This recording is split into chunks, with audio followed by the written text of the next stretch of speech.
So I've gone through and I've reloaded these rounds. One thing that I found that was quite interesting is I hit compression quite early on when I was at about 47.2. Now this had alarm bells ringing, and I jumped on the Hornady website and they listed the AMAX with a max powder charge of 47.2. Which is about where I started seeing compression. I had to think about this, and I jumped back on the Hodgdon website, and I was trying to think why on the Hodgdon website you can go to 49 grains with their 168 grain projectiles, which is a Sierra hollow point boat tail, but Hornady you can only go to 47.2. And what I came up with is I don't believe Hornady have come close to case pressure.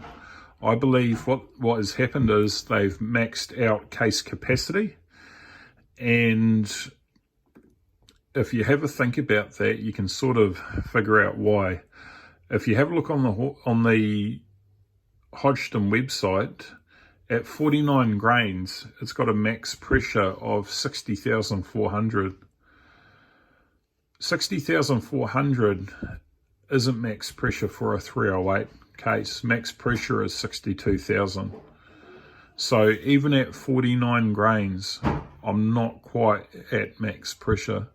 So I don't think there's any way on that Hornady site they were close to making max pressure. I believe what's happened is, because this is a match bullet, the O-drive's quite, it's quite thin and long.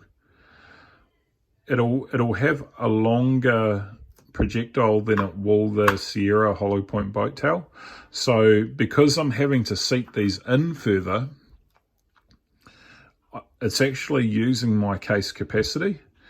And I think that's what would have happened with Hornady as well.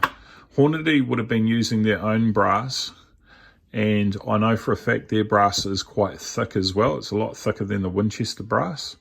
So if you mix that with the fact that you've got to seat these in further, you actually don't have a lot of case capacity, and they'll be limited to semi-spec as well, where I'm not. I can put these out as long as I want.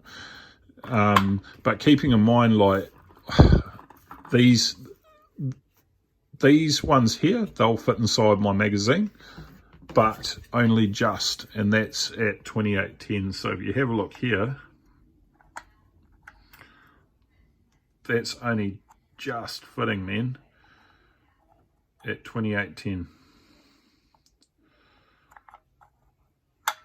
So I will have to single feed from here out. If I get good speeds out of these and really good accuracy, and it's basically what I want, then as per my previous video, I'll have to go to a long action magazine, and I'll have to change that bolt stop to turn it into a long action. But hey, that's not the end of the world. That'll just give me more case capacity, and I'll be able to get a bit more speed out of the projectiles as long as I don't hit pressure. So next step is going to the range, shooting these, checking the velocities on the chronograph, and seeing what groups I get out of them.